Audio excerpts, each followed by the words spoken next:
Hello, good evening, and welcome to today's meeting of the Commonwealth Club of California.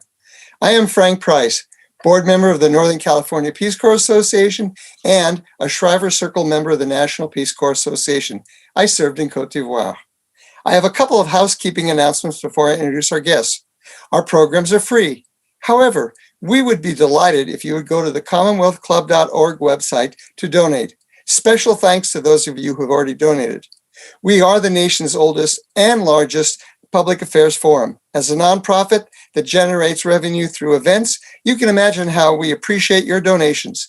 To learn about upcoming live stream programs, we invite you to check our website. For today's program, we are accepting questions for our panel members through chat on YouTube.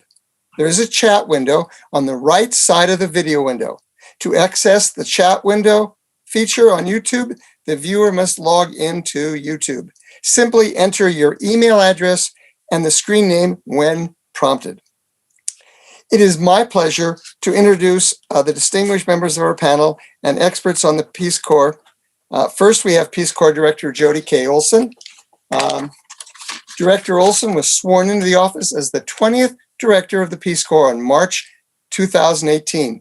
Director Olson began her career as a Peace Corps volunteer serving in Tunisia 1966 to 1968. Olson has championed the expansion of service, learning, and international opportunities for Americans of all backgrounds. Next, we have the president of the National Peace Corps Association, Glenn Blumhorst. The NPCA, or the National Peace Corps Association, is a 501c3 enterprise at the center of a community of more than 180 grassroots affiliate groups and 235,000 individuals who share the Peace Corps experience. Founded in 1979 and headquartered in Washington, D.C., NPCA's mission is to champion lifelong commitment to Peace Corps ideals. Blumhorst launched his career by serving in the Peace Corps as a volunteer in Guatemala from 1988 to 1991. And we also have Andrew Wilson, Director of the Office of the Third Goal and Return Volunteer Services, and we will hear from him later. So we're going to start, first of all, welcome our panel, and we're going to start with Director Olson. We would like to have you give a brief introduction, and then we'll ask you some questions. Thank you very much. I want to say a special hello to our family of returned Peace Corps volunteers in Northern California. Thanks for your service. And thanks to you, Frank Price, for the invitation and for your service in Cote d'Ivoire. I'm so delighted to be joined by my fellow panelist and friend, Glenn Blumhorst from NPCA, and also Andrew Wilson, Director of the Office in Third Goal, and Returned Peace Corps volunteer from Senegal, 1994 to 1997. And also Dr. Karen Becker, our Associate Director for Health Services, David Walker, our Associate Director for Recruitment and Placement, and Shannon Kendrick, the Director of all our relationships with other agencies who helped put this whole event together tonight. Thank you. As I think most of you know, we've had almost 6,000 returned Peace Corps volunteers who have served from Northern California since Peace Corps' inception 60 years ago. And most of you on the call are familiar with who we are as Peace Corps. In 60 years, almost 250,000 volunteers have served in 142 host countries, 143 with Vietnam coming up in the next few months. Almost half today serve in Africa, 20% in Central and South America, 13% in Eastern Europe and Central Asia, 12% in Asia, and then the rest in Caribbean and the Pacific Islands. Now, I said today, I should have said up through March 15th, because due to the COVID-19, all volunteers returned to the United States in March 2020. And that was the most, by far, difficult decision I have ever made in my life. And we evacuated all our volunteers in 8 days, 61 countries. Country borders and international flights were closing by the hour, not even waiting a day. We could not wait even a day. The extraordinary whole of agency response that showed the commitment of ministries, counterparts, host families, communities, embassies, airlines, and U.S. families, and importantly, OMB and Congress, which helped tweak our authority to be able to give maximum health, financial, and job support to returning and quarantining volunteers. I want to take a moment to publicly honor and thank the 7,000 returning volunteers for being strong and resilient through this once-in-a-lifetime traumatic experience. Our focus now for the entire agency, our 61 countries, our new countries, is to return Peace Corps to full strength over the next year to 2 years. In doing so, we have full support of all our countries of service. We have full support in each country continuing the planning for our return. We have full support from Congress in sustaining our budget to ensure our return.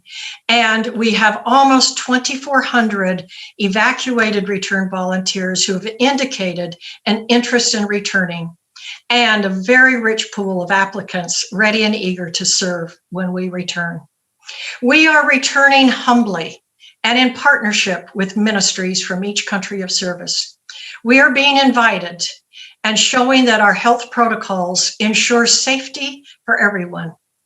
We go back responding to the primary program interests in each of these countries, interests dictated in part by each country's own journeys through COVID-19. And we go back different, having shared a global pandemic.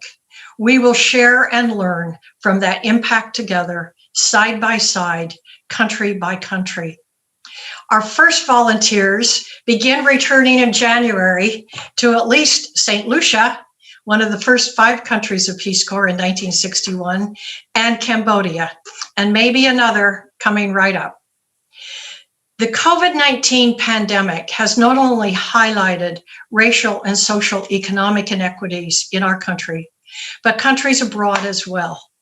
We are working through our own necessary changes, even as our host country national staff in countries are understanding the U.S. and their own realities around racial and social economic inequities.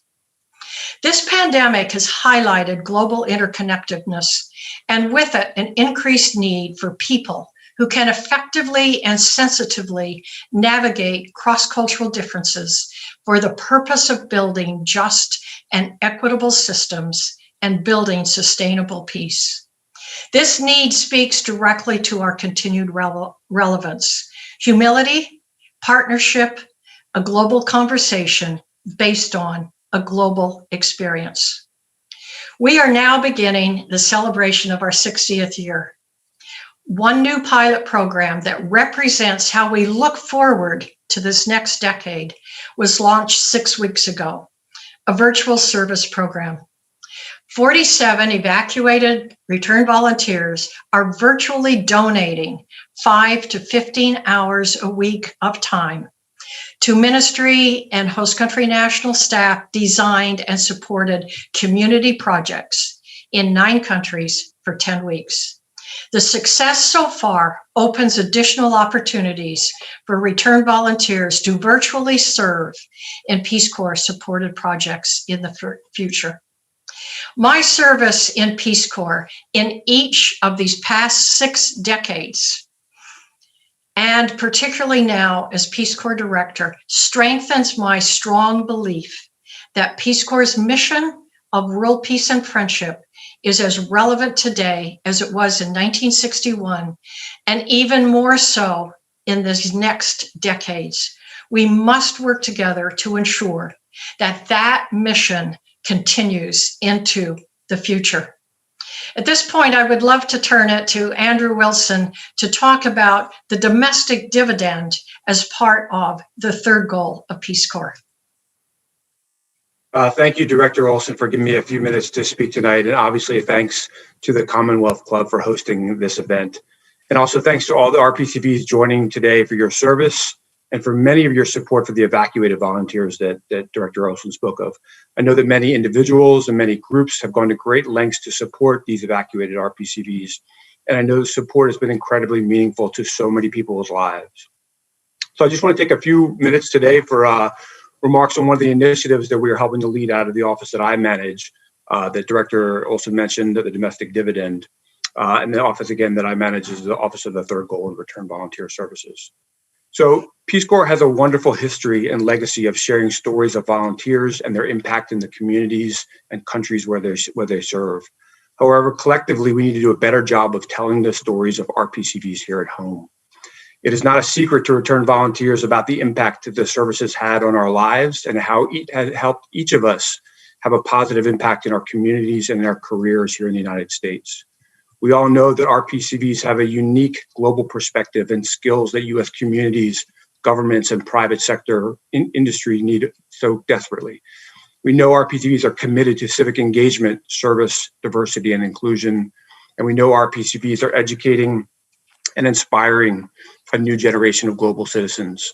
The charge now is telling the story of how we've been able to take what we've learned and gained through our service and how we've leveraged those positive attributes into important and meaningful contributions here in the United States. It also means moving beyond just sharing stories into developing a quantitative and replicable methodology for capturing data about this impact, or what we call, again, as the director mentioned, the domestic dividend of the Peace Corps. And over the last several months, we've been building a framework for improving how we capture and analyze and share this data around the domestic dividend.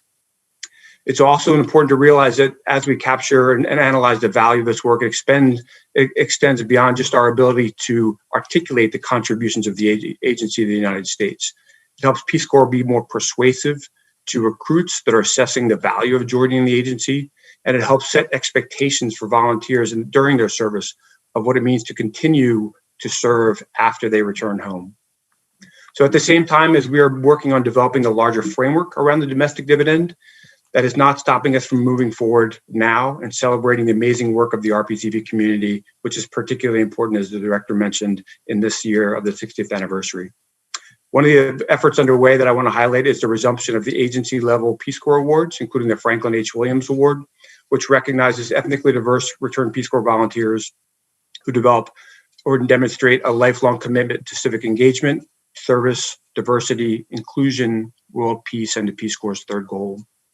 The award nomination form is actually active on the Peace Corps website right now. It's been live since October 14th, and it actually closes tomorrow at midnight Eastern time. So I encourage everybody on the call today, if you have somebody in mind, please go to the Peace Corps website in the next 26 or so hours and make a nomination if you can. And the last thing I want to say to this evening is to close by saying, I know this panel is focused on the future of the Peace Corps, and I think what jumps immediately to people's minds is what happens in the future in the field and in the countries of service. But really, I'd like to say the future of the Peace Corps is also the impact of RPCVs here at home each and every day. And so I want to close with that and then turn it back to Director Olson. Thank you. Thank you, Andrew. I'm now going to answer the questions that, Frank, you sent ahead of time, but I want to begin with Andrew's closing comment. The reason why, one key reason why we're being invited by every one of our countries to return is because of the work that all returned Peace Corps volunteers have done as volunteers and back in the United States, and the links back to the countries. It is the service, the lifetime of service is what keeps us strong and is going to keep us strong these next few years. So now to the questions. One is, how will the health of volunteers, how will they be safe, and how is the health controlled? And this is particularly in relation to our going back. We are assessing healthcare capabilities in countries and developing risk mitigation strategies that ensure we can return Peace Corps back to service in countries step by safe, slowly, in small number steps. We're collecting data from each country to assess readiness to return. Factors such as adequate numbers of being tested, assessing healthcare facilities that can provide care, and capabilities to be able to safely shelter in place or emergency medevac plans if needed. And vaccines. You've been hearing the news the last few days. We are working directly with the national through CDC with the National Advisory Committee on Immunization Practices as it considers its vaccine rollout. The very good news is that it is likely that by the end of the second quarter of 2021, March or April, Peace Corps volunteers returning will be eligible to receive vaccine. Supplies should be able to meet the needs of almost all Americans, including PCVs returning to service. The U.S. is also actively developing a plan to be able to offer vaccine worldwide, beginning in the next several months, which will positively affect our staff, our counterparts, and our work globally. The vaccine is not a magic bullet, but certainly provides a layer of perfection that masks, gloves, hygiene, and the social distancing cannot provide alone. Let me reaffirm, with this news and with the work we're doing, right with the Distribution National Committee, that we are going to be able to move back to our posts a little faster than we thought we would be able to even just weeks ago. So what kinds of jobs are future volunteers most likely to be doing? And we think about this in part as the results of the pandemic. The goals of our work in education, health, agriculture, community, economic development, environment, and youth development remains the same, but there are adjustments to volunteer assignments and activities. For example, community economic development projects will have to adapt and respond to COVID-19 related challenges and opportunities for income generation in host communities, particularly for women. For example, in Eswatini, staff conducted a virtual glow camp that resulted in an income generating mask making project. I can see many more of these coming up in the next few months. TEFL teachers in countries with better technology infrastructure will be assigned to schools that are using virtual learning so they can teach online. TEFL math and science teachers in other countries will do more small group work, again, outside and socially distanced. I also want to note that two countries that we're working with for going back and going to, Vietnam and Uzbekistan, that we're just beginning conversations with, are also asking for the technology in English online, English curriculum online. In some African posts, volunteers will help develop educational programming for radio shows that will reach students who aren't able to attend school because of COVID and where there isn't a digital option. And as in the past, and I know many of you have had this experience, volunteers have always engaged in responses to public health interventions, whether smallpox eradication or response to HIV and AIDS. We also see ourselves responding to COVID-19. Where it makes sense in the local context, volunteers will engage in public health messaging, focusing on behavior change, mask wearing, social distancing, hand washing, to further the response to COVID-19 in their own communities. On hand washing, in some of the sites, volunteers will be able to introduce an appropriate technology water delivery system called a Tippy Tap. Typically made from locally available material, the Tippy Tap can be a very useful home water delivery system for a PCV, for the households in their community to ensure regular and timely hand washing. Another question that you all asked is, how will recruiting and training be different? Due to the complexities of COVID-19, the Peace Corps recruitment team pivoted to a fully distance and virtual recruitment model in March. While we look forward to returning to in-person recruiting, connecting with the American public through local and national events and meeting one-on-one with those interested in learning more about Peace Corps remains the core of our work. Our website shows the upcoming recruitment events and recruiters. Even as things go back to normal, as we think to the future, we'll be combining our face-to-face recruiting events with virtual recruiting events, another way that our future is changing. Now, another question you asked was, What will the qualifications for future Peace Corps volunteers be? Peace Corps identifies the required and desired skill for an assignment based on the programming needs expressed by our host country partners. Currently, our largest programming areas are education and health. This is a trend that has existed over the past decade and that continues to be reflected in the requests that we see from new countries soliciting project assistance from Peace Corps. Most recently in Montenegro, Sri Lanka, and Vietnam. Most Peace Corps assignments have host government requirements of either a college degree or several years of professional work experience, and some assignments do require specialized degrees or skills. Aha. What will countries do to request volunteers? We work actively, community by community, ministry by ministry, to see what ministries want, what local communities want. They make those requests to our Peace Corps country directors. Those requests then come in to Washington and become part of our recruiting strategy. But you note, the requests begin with the ministries, with the communities, with the schools for the volunteers. They request, we respond.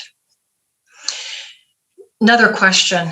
There has been a lot of discussion about recruiting more Blacks and Indigenous volunteers. What steps will Peace Corps be undertaking to adapt to this request?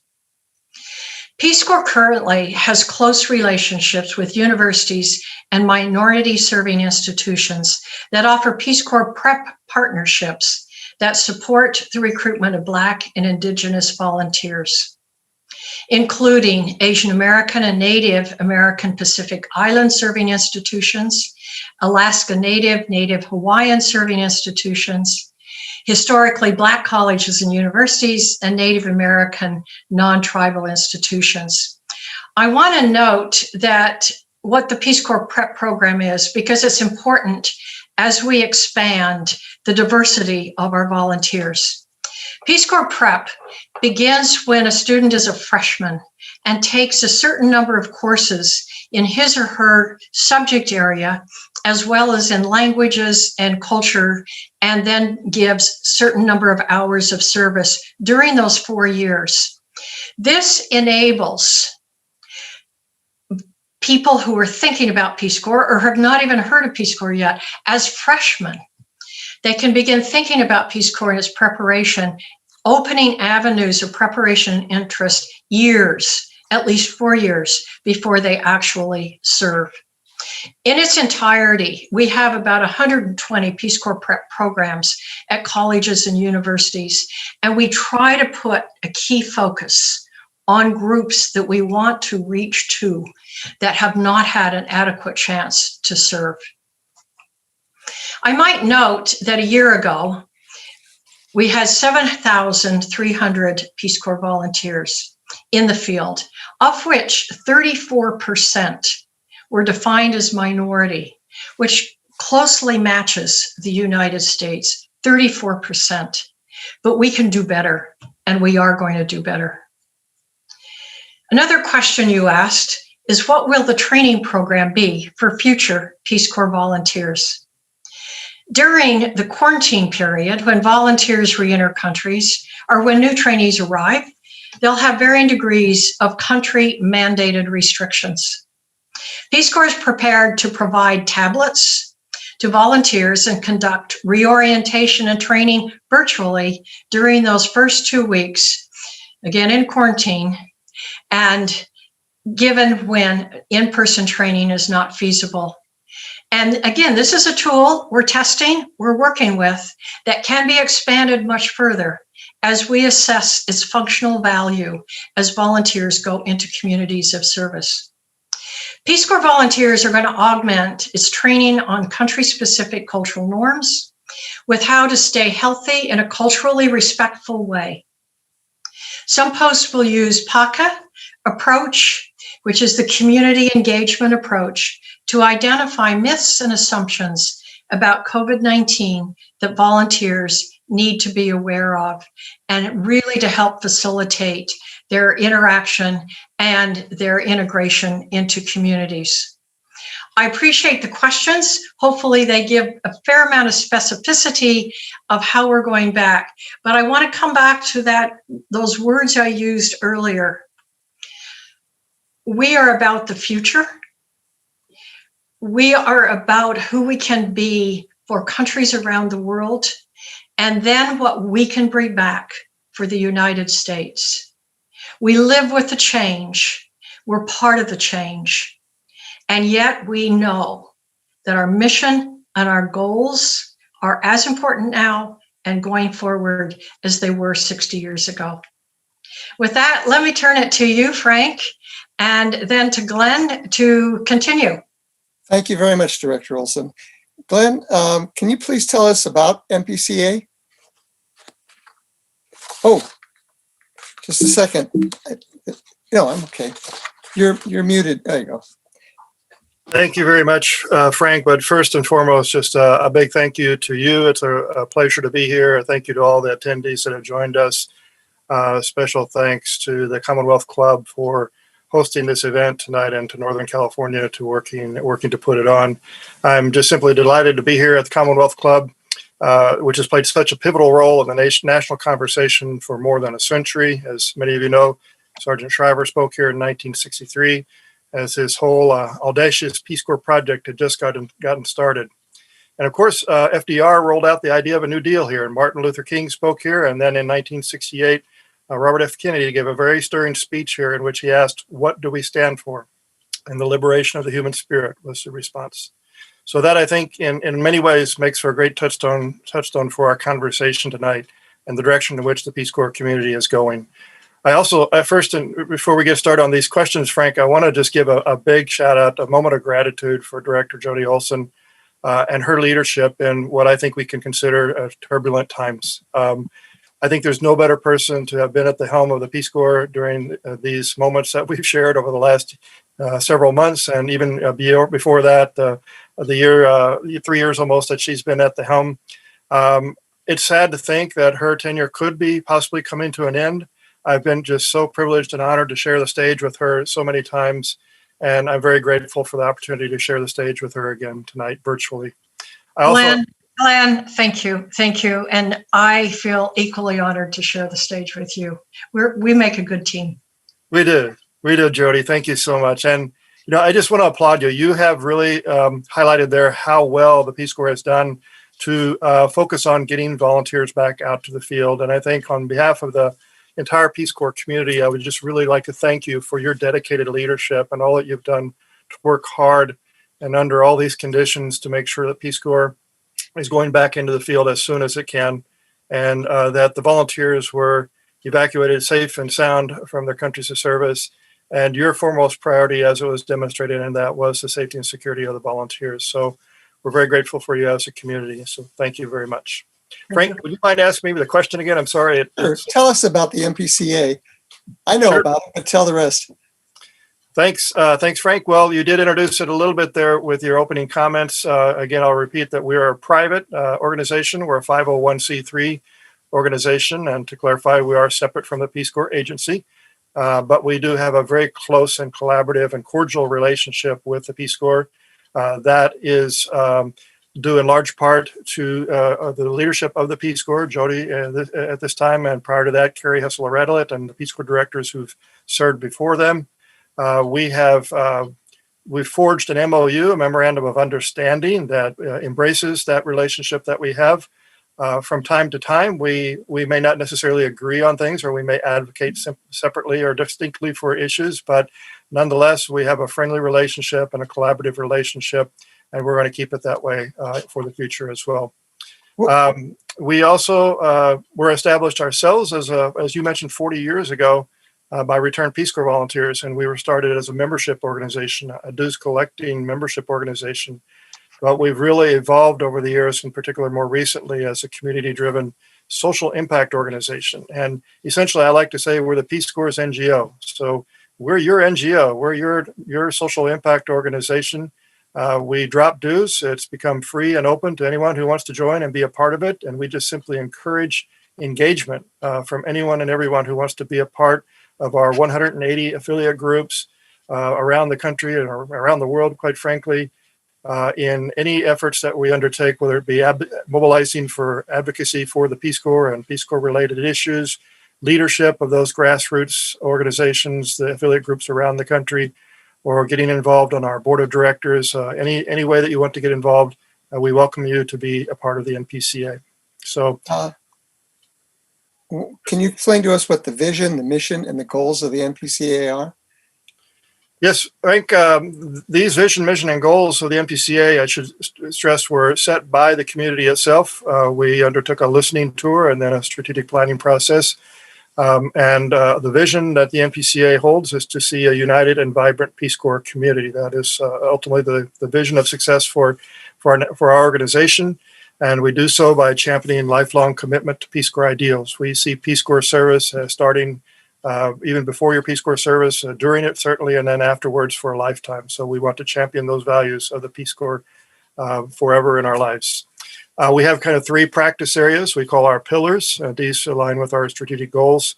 One is to help Peace Corps be its best. And we do that in many ways, but first and foremost is to advocate by community engagement for the appropriations for Peace Corps, its annual funding, as well as legislation that supports the strengthening of the Peace Corps, especially in these times, benefits for returned Peace Corps volunteers in areas where we believe the Peace Corps can be reformed and improved.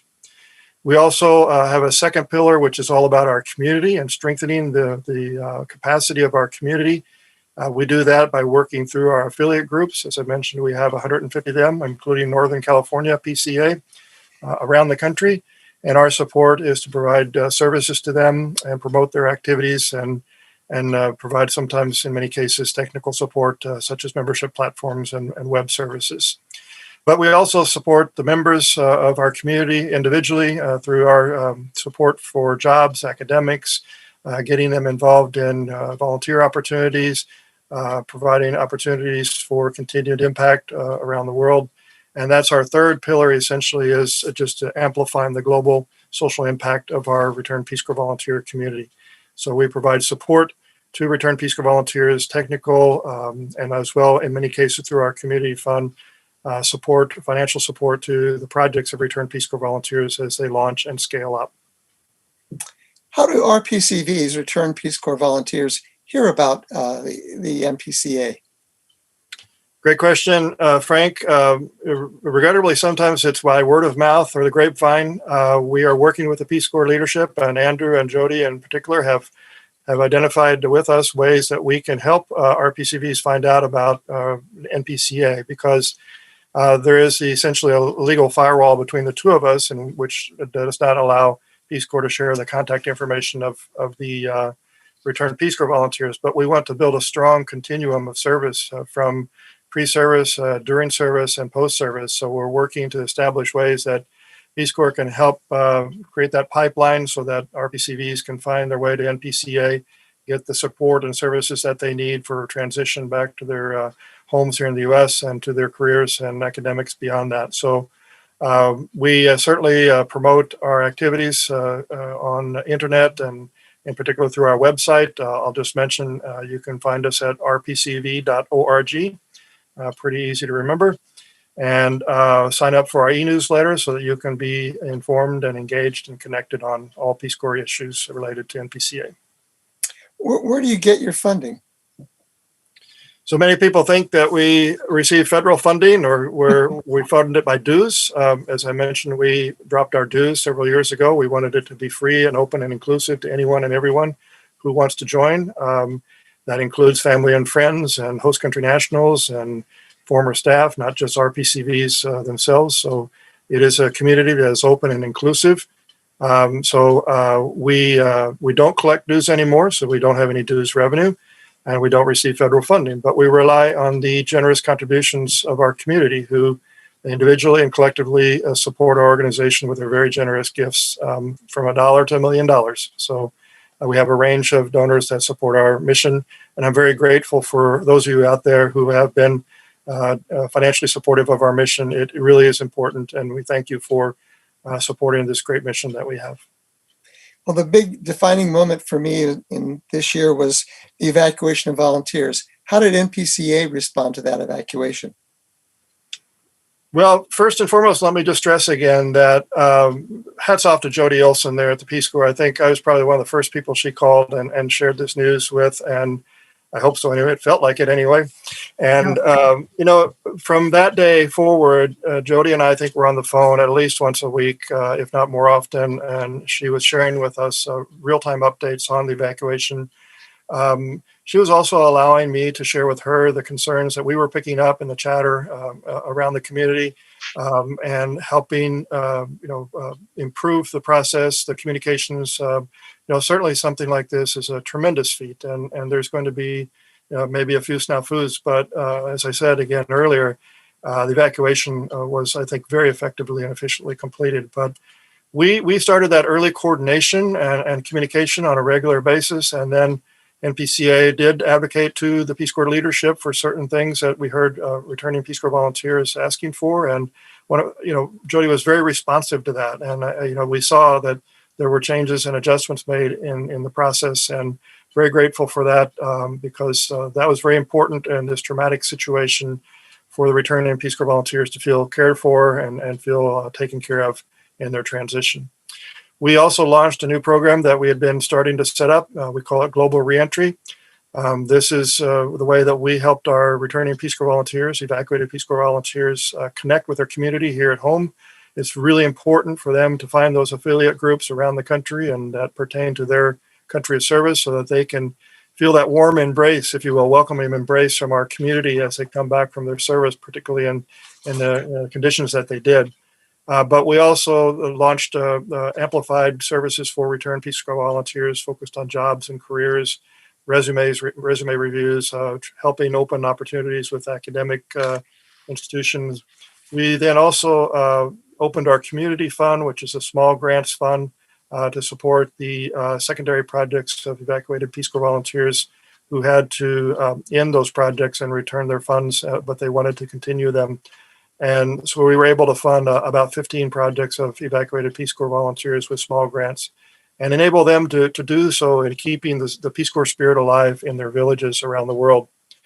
One of the things, too, we saw was the opportunity for returning Peace Corps volunteers, particularly these evacuees, to be part of the COVID response and stopping the spread of COVID here in the United States. Of course, many of them immediately jumped in and found themselves involved one way or another. And if you had a chance a few days ago, you heard Dr. Anthony Fauci express his gratitude for the returned Peace Corps volunteers, the hundreds of them around the country that have worked in response to the COVID fight.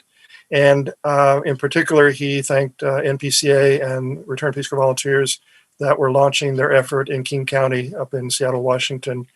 So RPCVs getting involved in that was very important to us, and really helping them engage in proactive and productive activities here once they came home. We also found ourselves, very interestingly, to be kind of the Capitol Hill help desk for the Peace Corps. We had just finished our day of advocacy on the Hill about a week earlier, 2 weeks, I guess. So immediately our phones literally were ringing off the walls. Our Zoom calls were zooming from members of Congress wanting to know how they could help the returned Peace Corps volunteers and seeking guidance and inputs from National Peace Corps Association on how to help returning Peace Corps volunteers, in particular with their benefits and entitlements, as well as the future funding of the Peace Corps. We were able to rally a large number of returning volunteers, especially evacuees, to help advocate to Congress for certain issues. But as a result of that, we saw a supplemental funding of $88 million in one of the relief packages, which is, I think, very important for Peace Corps. It was also an early signal of the congressional support for Peace Corps for the future. So this was very important for us to see. And till now, we even have several pieces of legislation that are still pending, both in House and Senate. These are generally companion bills mimicking each other in the House and Senate that are designed in particular to enhance the benefits, enhance and extend, I should say, the benefits to the evacuated Peace Corps volunteers and ensure the prompt return of Peace Corps volunteers to the field, and open opportunities for them to serve in other capacities as well. We're focused in particular on future funding now, Frank. And you may have seen in the last couple of days, the Senate presented a recommendation for a $359 million budget for the Peace Corps.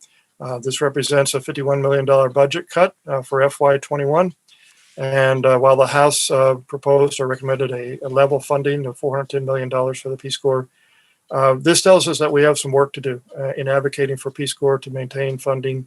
And it's hard to bring it back up again if it gets cut significantly. We believe that Peace Corps is showing that it can return to the field promptly and with relatively sound numbers of volunteers. And we want to continue to see the support in Congress. That's going to require our community to really rally behind the Peace Corps in the coming years. I was most fortunate to be able to watch and take part in the town halls and the summit. Can you give us a brief report of what that was, what it was about?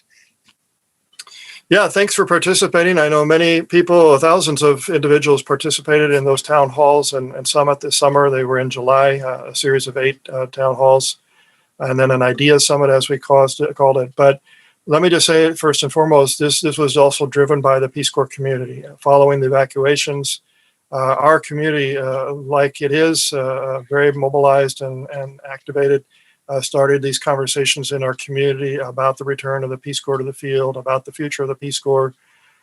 So that compelled us, in response, to host these events that we considered open forums for community conversation.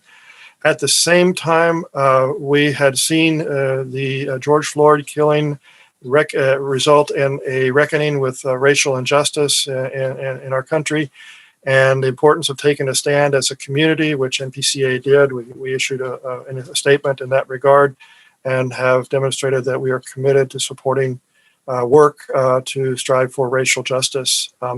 But all of these conversations in our community led to these town halls and the summit in July. And as a product of that, there was a report that has been prepared following this summit. It essentially asked 2 major questions. One, should Peace Corps continue? And the answer is a resounding yes. It does great good. It has done great good for 60 years, and it will continue to do so. And it's very important to everyone that Peace Corps continue. But the second question is, what should it look like when it reemerges? And, I think Jody's even already given us a hint of what it does look like as it reemerges. And as you heard her say, there's many things in there that are being done differently as Peace Corps has recalibrated and reset itself for the future. So I commend her, in particular, on her leadership. I think many of the things that we see emerging from these town halls and the summit and in this report are already being implemented by the Peace Corps under her leadership. So we're very grateful for that. There are 3 overarching themes, though, that I want to just stress. One is that the Peace Corps community must be a leader in this space of addressing systemic racism, that it's a cross-cutting theme throughout the 8 different areas of the town halls and in the recommendations that are found in this report. We must take the leadership in fostering diversity, equity, and inclusion in our own community and in society. So it's first and foremost, I think, as one of the overarching themes that emerges from this report. Secondly is that the Peace Corps agency itself and NPCA, we must leverage our relationship for the better. And this is in particular around the 3rd goal. Again, we heard a number of comments about and recommendations about how the 2 organizations, NPCA and Peace Corps, can address this disconnect between the Peace Corps and the NPCA, rebuild that continuum of service and that pipeline from Peace Corps into National Peace Corps Association, believing that what's good for one is good for the other. So as we can engage more and more of our community in 3rd goal activities, we're going to have a profound effect here in the United States as we bring the world home and share those visions of friendship and understanding across cultures and countries. Finally, the report just simply says, be bold to be better. That it's time for the Peace Corps to make bold changes and address these systemic issues at the root, implement these recommendations that are very strategic. They're organized in a way that we believe can be used for execution by the agency, by NPCA, I should say as well. There are recommendations in there for NPCA as well that we take to heart. These recommendations and this report, it really reflects, first and foremost, I think, the voices of the evacuated Peace Corps volunteers, but it also reflects the voices of veteran returned Peace Corps volunteers, those who served in the early days of the Peace Corps or in the 80s like I did. But it also reflects the voices of the host country nationals and the countries that we serve. So it is a collection of the voices of the Peace Corps community. And it is something that has been reviewed by our advisory council that was formed for this particular purpose. They have compiled this report. And so they really have been responsible for synthesizing and bringing these ideas together in a way that we believe can be constructive for both NPCA, the Peace Corps, and informative for Congress, informative for the White House, for National Peace Corps Association's leadership, as well as the Peace Corps leadership, current and in the future, whomever that might be. So I just want to reiterate again that Director Olson has done, I think, a great job advancing many of these issues. National Peace Corps Association is working as well on many of them. We've written many of them into our operating plan for next year and have worked on implementing the recommendations that were addressed to National Peace Corps Association as well. This report is going to be published tomorrow. Look for it in our news outlets, and we'll be sharing it broadly. So if there's any questions about it, I'm happy to entertain those by email or phone call or however you want to reach me. Well, thank you, Glenn. Thank you, Director Olson. Thank you, President Blumhurst. I like that name, President Blumhurst. I like that too, Frank. Thank you. Impactful work you do. I'd like to present you some questions from the audience. I'm just going to take them in the order in which I got them. It said, you did the right thing, Jody, by bringing the PCVs home earlier this year due to COVID-19. More of a statement than a question. But I have a question for you. Has the Peace Corps ever been in Cambodia? Yes. Peace Corps has been in Cambodia. I'm trying to think how long we've been there. It's probably going on 15 years. Someone might correct me. And it has been a very strong, very stable program. And I feel particularly excited that it is our number 2 country. It might even outpace St. Lucia. We're in a little battle here as to which day in January they go back. But we might have our first 2 volunteers back to Cambodia the end of the first week in January. Okay. Here's a question. I'm interested in knowing the current status of relations between Peace Corps and the government in China. How has it changed since the evacuation last December? Well, we are and had made a decision earlier to do a phase out of the China program. And so we have been continuing that phase out of the China program. The volunteers left a little more quickly than what we had anticipated because of COVID, but with that, we're continuing that phase out. Okay. Could you address this perspective from one listener? Since American residents cannot even go to Europe right now, the idea of Peace Corps volunteers returning to Peace Corps countries in January is unrealistic and even irresponsible? I'm going to say no. I understand because I think about, you notice which countries. We have a very specific detailed checklist that have 35 health elements on it that have to be met before we can consider returning. And among those elements is, as I said before, alluded to before, that every volunteer will have to have a test before getting on an airplane and will do 14 days of quarantine when arriving in the country. Everything that we do in the country will meet all the standards of that country. And the countries that we're returning to are the ones that have brought COVID under control or never lost control in the beginning. But we have to meet these criteria to be able to go. And so we have many countries that will not be on that list for the near future for just the reasons that were alluded to in that question. As an evacuated PCV, I am interested in knowing when EPCVs who applied for reinstatement or re-enrollment can expect to return to service. Well, that's I wish that were an easy question, but it's a complicated question because the answer is dependent on when the countries are available. And so, the very first ask is for those that had been in St. Lucia. The second ask are for those that have been in Cambodia. The third ask is going to be given next week, but I can't give the name yet. And other asks will start coming up. So to come to the answer, it can be for a return in February, a return in March, a return in May, a return in June. But what's important, and I'm hoping the person who asked the question is at least getting notes from us, because we are sending notes out at least monthly, or about monthly, saying, are you still interested? These are things that are happening. This is what we're doing, so that we can stay in touch. But the process of return is really one that is going to be occurring over this next year. In view of recent articles on problems in healthcare in Comoros and China, are there changes planned for volunteer safety? I think you already addressed the China situation. Yes. And what we've been able to do during this particular time without volunteers, we have done reviews to strengthen the healthcare, to strengthen health delivery, to strengthen our health systems, the same with programming, the same with training, the same with language learning. We have rewritten, reworked, retested so much of what we do. And one of the exciting elements, you try to make lemonade out of this experience that we're all trying to have here, that we're having, whether we wanted to have it or not, is that our partnerships with host country national staff has been such an extended teamwork, because we're all together on the Zoom calls. I was on the Zoom call today with all the IT specialists around the world.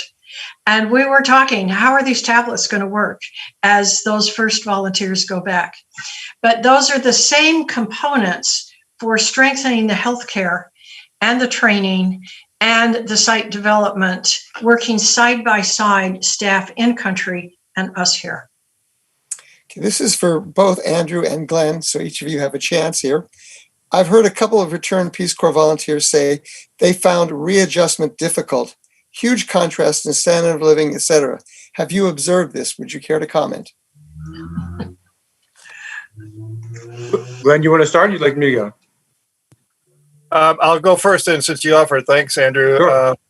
Frank, I would say yes, transition has been difficult for many. If you can imagine being abruptly uprooted from your communities around the world and given hours to be put on a plane and sent home, and not really being able to say goodbye, and not certainly planning or expecting this type of end of your service, that trauma in itself is difficult, on top of the normal transition back to the U.S. And in many cases, volunteers had no plans for the future. They weren't prepared for this. And so it makes it extremely difficult. And that's why it's so important for us as a community to be here and with open arms, welcome them back and let them know we're here to listen and hear their stories. And we don't mind them telling their stories hours on end and listening to their experiences, and that we understand and empathize with them. And so the community, I think, is first and foremost responsible for creating that environment for a transition back. But yes, we do hear of even some extreme cases of individuals who fall on hard times as a result of their return home, even under normal circumstances. So in particular, I think we're on the lookout and trying to be aware of any RPCVs out there that in particular were among the evacuees that may need special attention or special support. We have a fund especially dedicated to that for some of these acute cases. It's a benevolent fund for situations where there may be needs that volunteers can't meet. But I think more than anything is just being there as a community to support them is the most important thing that we can do. And yeah, what Glenn said there was completely accurate and really spot on, thinking about us as a community and the support that's provided. Two really inspirational stories that I've not been involved with, but have talked to people about. One is the Alliance for Ukraine, one of the affiliate groups that started really within days of the evacuation, a mentorship group where they had members of the membership of the Alliance Ukraine reached out to people that were coming back from Ukraine and made connections with them. It had a really positive, powerful experience. And when they actually did a survey and got responses from the people that were involved, heard from both sides, both the mentors and the mentees, how important that was for the transition. And then also you think about all the networking and all the sort of support that happens spontaneously and sort of self-organizes on social media, a really good RPCV group on Facebook that has almost 10,000 members. And you could see really from day one how that organized and could find people places to stay, get them money if they needed to help them with career support and jobs, and really powerful way the community can use these new tools to spontaneously self-organize and help the larger community and help folks as they came back. So really thinking about us as a family, as a community, and how we support each other. Glenn, this is for you. I heard NPCA is moving headquarters in DC. Can you explain why? Certainly. Well, for many years, we've occupied a little space on L Street next to the Peace Corps offices in Washington, D.C. But it's time for the Peace Corps community to have its own home. So we have recently moved across town. We'll be occupying a building. I'm going to share here in my background. This is what Peace Corps Place will look like. This is where we're going to be moving to. This is your home, the Peace Corps community, and we'll be about 2 blocks away from the Peace Corps headquarters in the Noma area, Truxton Circle neighborhood, which is right behind us there. A lot of, it's a really artistic and vibrant community that we'll be a part of there. And this will give the Peace Corps community an opportunity to interact with the local neighborhood residents. We will have Worldview Cafe there, a career resources center for returned Peace Corps volunteers, a gathering place for returned Peace Corps volunteers, and of course the NPCA offices on the top floor. So this is your home, coming soon, probably in April of next year is when we're anticipating opening the doors. Okay. Director Olson, this is one for you. So the person wrote, we will not have to have a vaccine before returning to service. Is that correct? What we're doing is we're beginning the process, I say in January, very deliberately. And that the point that a vaccine becomes available, then the volunteers returning will have the vaccine. But initially, we're going forward without the vaccine. But as I said in the beginning, it means that every person getting on the plane is tested. Every person getting on the plane does not have comorbidity issues related to COVID. And everybody getting on the plane will get off the plane and go into 2 weeks of quarantine before beginning service in the country. Okay. For both of you, what do you see as the future of the 60th anniversary? How is that going to be remembered, celebrated, commemorated? Why don't we start with Director Olson first? Yes, we, as we've been noting, we have begun the celebration. And what among the things that we're doing, we're not going to have events except for the awards as we go through the year with the Franklin Williams Award coming up next month. But we are each month celebrating a decade, and we have been encouraging a lot of photos, a lot of stories, a lot of blogs of people who have served during that decade. We also have what we call a word, what do we call it? A word something. It's like a logo, but we can't use the word logo. And so we have that on everything, so that what we're saying is that our return is related to the 60th year. That this is a year for the renewal of our return. We will have a special celebration virtually on March 1st, which was the day of the executive order, and then working with the NPCA to do something in the summer, towards the late summer, which is when we get close to the celebration of when the legislation passed. But we are also reaching to our countries for them to be also communicating really almost on a weekly basis stories about the impact of Peace Corps in those countries. All of this is active on our website and on our various social media channels. to put out there as broadly as we can get that this is the 60th year and we can celebrate what 240,000 return volunteers did, as well as the countries and the counterparts did. And this is where, I mean, turning to Glenn, because we're really wanting to do this as closely as we can together so that our particular efforts completely complement each other so we can have a much bigger presence than we otherwise would. Glenn?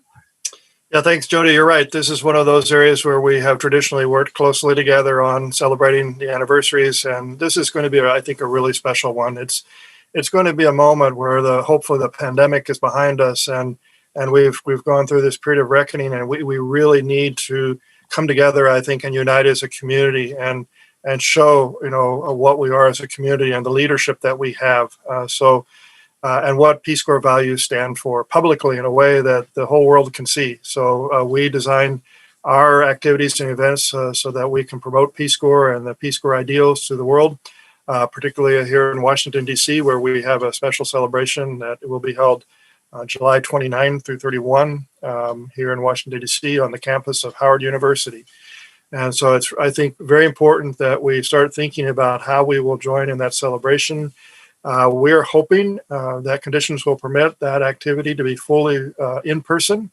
I know that remains to be seen, so we're planning for a hybrid event, both in person and virtual. But we need to get together as a community, I think, and have that moment of togetherness as a community, share our stories, talk about the issues that are important to us, and mobilize our community for the future. So, and also to cut the ribbon over here at Peace Corps Place. We really want to welcome you there and have you be a part of your home. So we're looking forward to seeing you in July. We will also probably have a parade of flags as part of Peace Corps Connect, but a lot of exciting programmatic presentations for the community and by the community at our Peace Corps Connect next year. And we're totally with you, Glenn. We're on it. This is a team effort. Unfortunately, we've reached time for just the closing comment from a guest. It says, hope to see partnership with AmeriCorps as well to continue the pipeline and programming that the Obama administration expanded and of more diverse communities and access to AmeriCorps service. And unfortunately, that's all the time we have for today's program. I want to thank again the Commonwealth Club for putting together this important program. I also want to thank Director Olson. You could be a doctor, but Director Olson, for your comments and all that you've done. Personally, I'm honored and thrilled to be able to share a stage with you. And also the CEO of MPCA, Glenn. For me, it's been a pleasure to be with you. Just to let you know, the club will soon be posting this video on its website at www.commonwealthclub.org. And I, Frank Price, and this club program is now concluded.